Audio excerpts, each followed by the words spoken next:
Welcome to Freed on Business. He grew up in South Florida, has been in business here since the early 90s, and has closed over $3 billion in deals. He's seen it all. He always has an opinion, and he's always ready to share it. Informed, entertaining, and connected, he has his finger on the pulse of South Florida's business community. He's Jim Freed, and this is Freed on Business.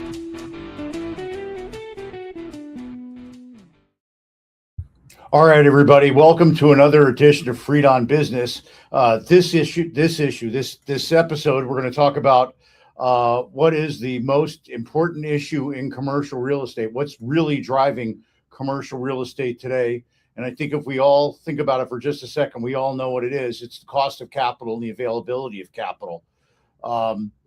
The lack of predicted and anticipated decline in interest rates has caused deal volume to really have a problem. And buyers and sellers can't agree on price because if you use a cap rate valuation, interest rate is part of cap rate. And if cap rates are expected to go down, but interest rates stay up, guess what? The cap rates won't go down.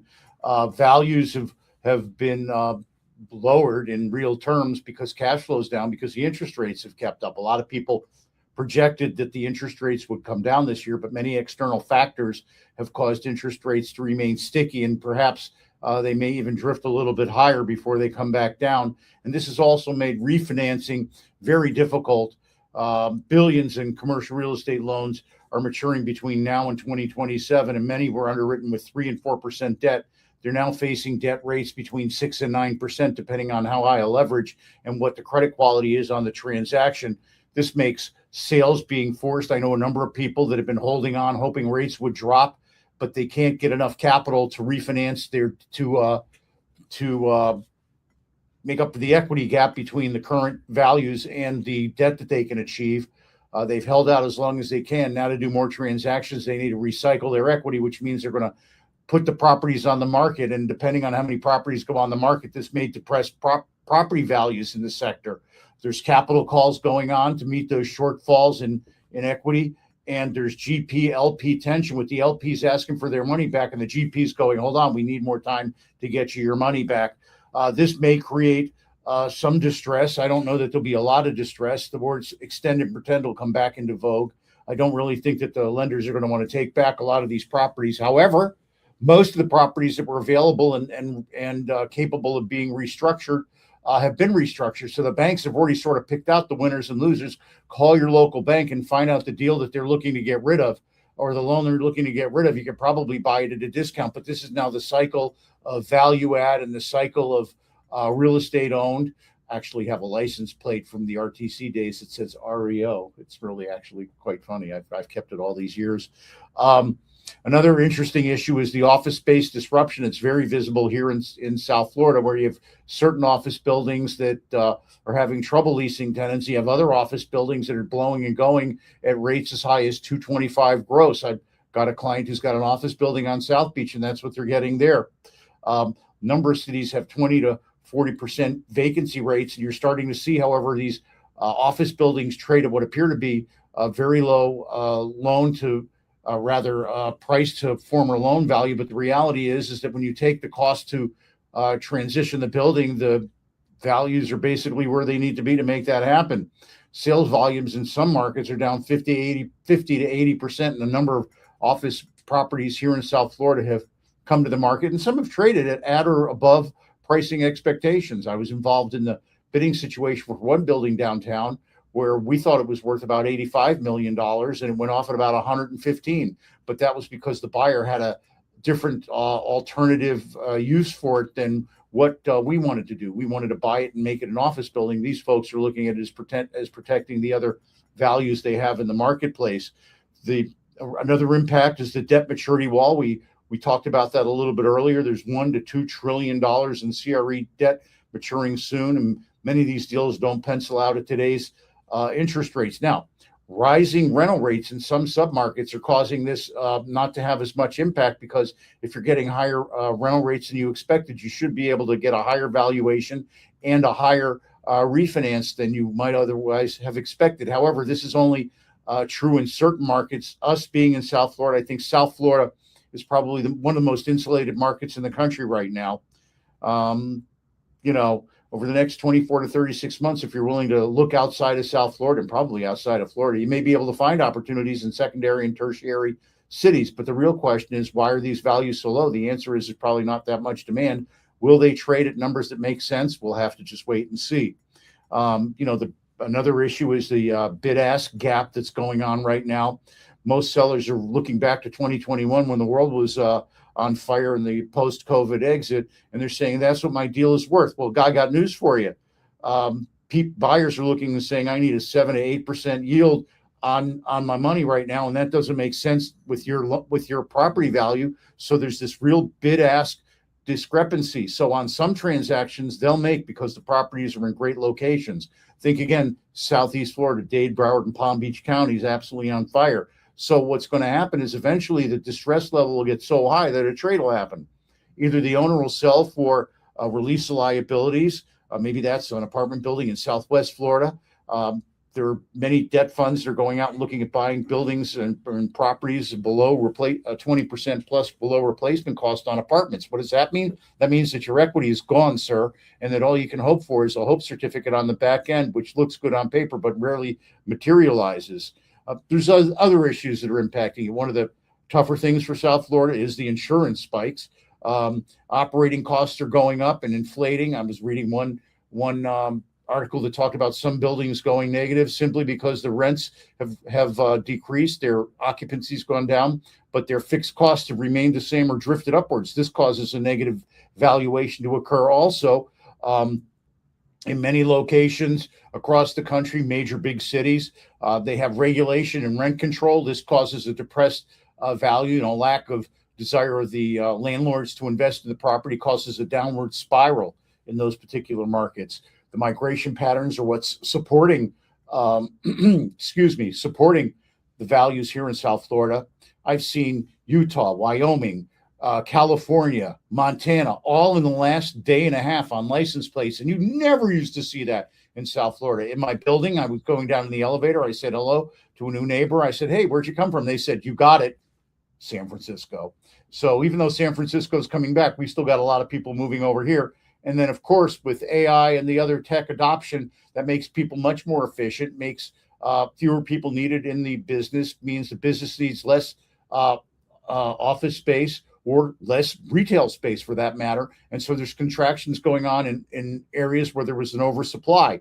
So what are smart investors doing? Well, first, let's talk about property type. I already alluded to it earlier. The best property type that I find values in today, and I call them unicorns, is really well located retail. I met with a family yesterday that's buying shopping centers, rehabbing them, converting some of the uses to residential, converting some of the land to residential that was I call it pro forma space at the end of the at the end of the shopping center.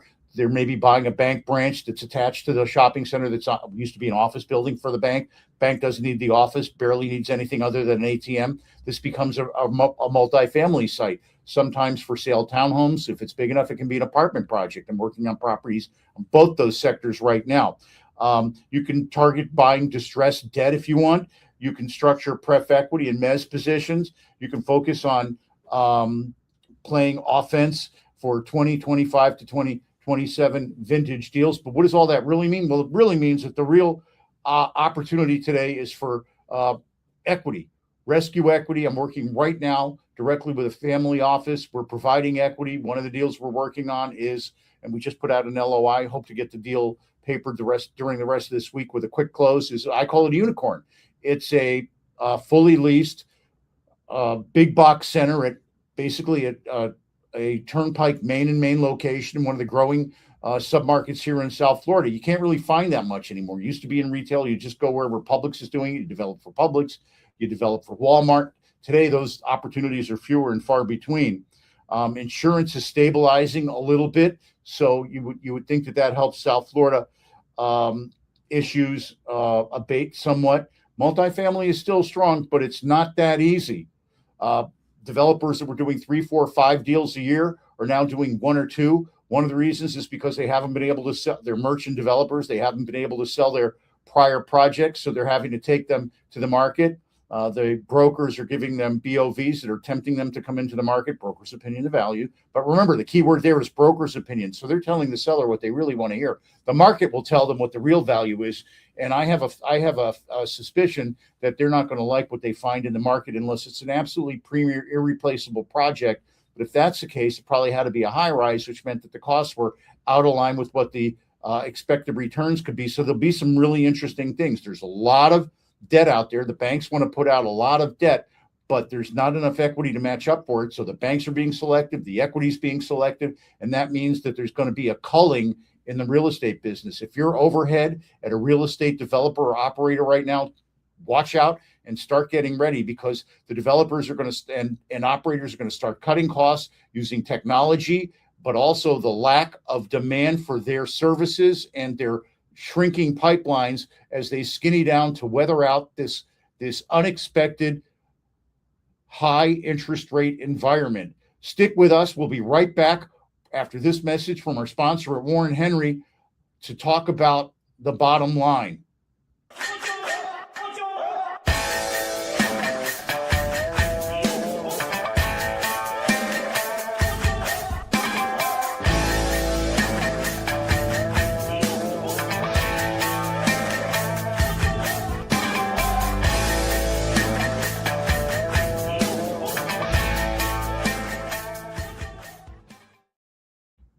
I want to thank our friends at Warren Henry Automotive, our sponsors for 15, 16, 17. I don't remember anymore. This is episode what? 865, 68. I lose count at this point. 66, Mr. Podcast. By the way, thank you, Miami Podcast Studios. Big plug for Miami Podcast Studios. You want to create a podcast, call me, reach out to me. I'll hook you up with Miami Podcast Studios. If they can make me look good, they can do it for you. So I want to thank our friends at Warren Henry Automotive, Larry, Ismet, Warren, Eric. They're wonderful, wonderful business partners. One of the biggest and most important things about business today is finding people that you enjoy doing your business with, because you're going to spend a lot of time with them. I want to tell you that for all these years, I love my friends at Warren Henry. Larry, I can text him, he responds.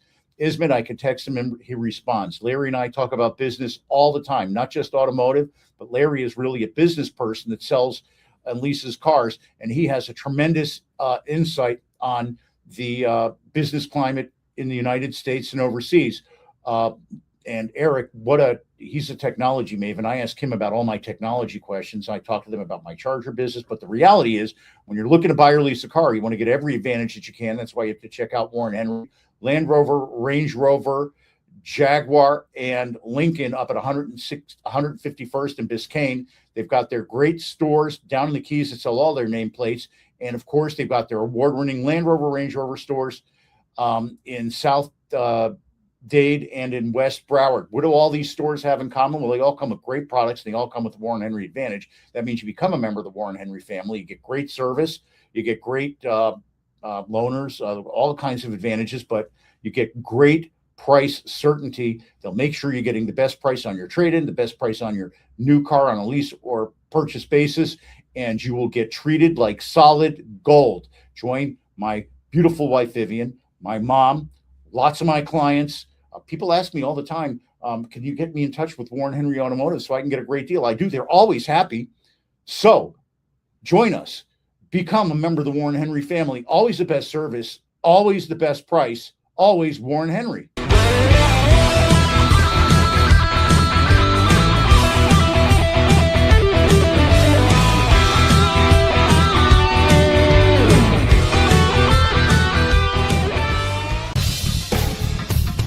Welcome back to Freed on Business.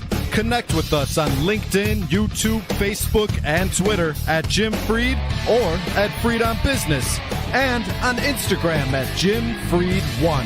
Now, back to your host, Jim Freed.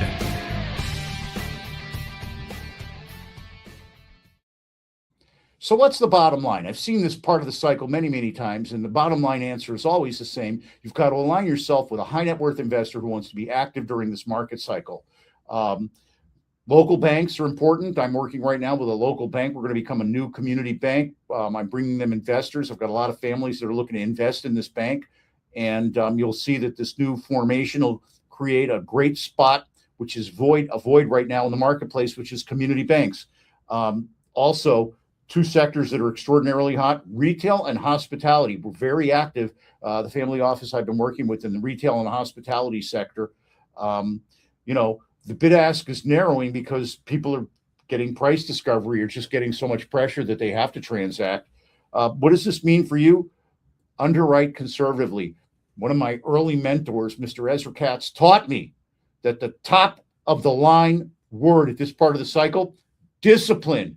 You'll look at lots and lots of deals. You'll hear lots and lots of stories from the sponsors, but you've got to be very circumspect. People ask me, Jim Fried, what do I do in real estate? And a lot of times I'll answer this. I call BS. In other words, I've seen it before. I know how to see through the different representations. I can't see the future, but I can certainly evaluate the future based on my past experiences. Focus on what your basis is. Don't focus on the pro forma. Whenever somebody shows me a pro forma, I always use this term. I always say that, well, I can guarantee you one thing about the deal. They'll go, what? I'll go that pro forma won't happen. It's a pro forma. There'll be a change. So you have to really do a sensitivity analysis and really be careful about your basis and have very conservative exit strategies. Look for these opportunities. Again, I said team up with a high net worth investor or a family office, a real family office that wants to deploy capital. Remember, they want to deploy capital. Find out what their reasoning is and work with them to deploy that capital. Rescue capital as GP equity or pref equity, number one on the list, and that comes from the high net worth investors. And remember, these family offices, they work together. So find a lead family office that can help you bundle other family offices together to do your transaction. Remember, don't do a thinly capitalized deal. Don't take heavy floating rate exposure, and don't deal with assets that have short-term insurance uncertainty. What's the bottom line here in South Florida? Here in South Florida, the most important issue is the increasing costs of taxes, debt, and insurance, but there is still strong demand, which is going to rescue a lot of these deals. There's still incredible development opportunity here in South Florida. You go everywhere and you see South Florida's native species, the crane. It's everywhere. Deals are coming. They're getting announced. They're getting capitalized. They're getting funded. Call me, Jim Fried, at 305-773-6300. JFRIED@ssrefl.com is my email. Call me. Remember, whenever you call me, it's all about you. And why call me? Because the reality is the people you want to pick up the phone, maybe they won't pick up the phone for you because maybe they don't know you, but they know me. They trust me. I've built a lifetime of equity, personal equity here in the market. So call me, reach out to me. There's my contact information. I help private equity firms. I help family offices. I help entrepreneurs here in town. I want to help you and your family. So reach out to me. And I want to remind everybody that if you missed anything on today's show, you can look us up on YouTube, LinkedIn, Facebook, Instagram. All our stuff is there. We publish and republish stuff throughout the week. We do long form. It drops on Wednesdays. Throughout the week, we'll do shorter, curated 60 and 90-second versions of the bottom line. So remember, the person that wants to do something finds a way. The other finds an excuse. So go out there and make it happen. God bless you, and God bless the United States of America.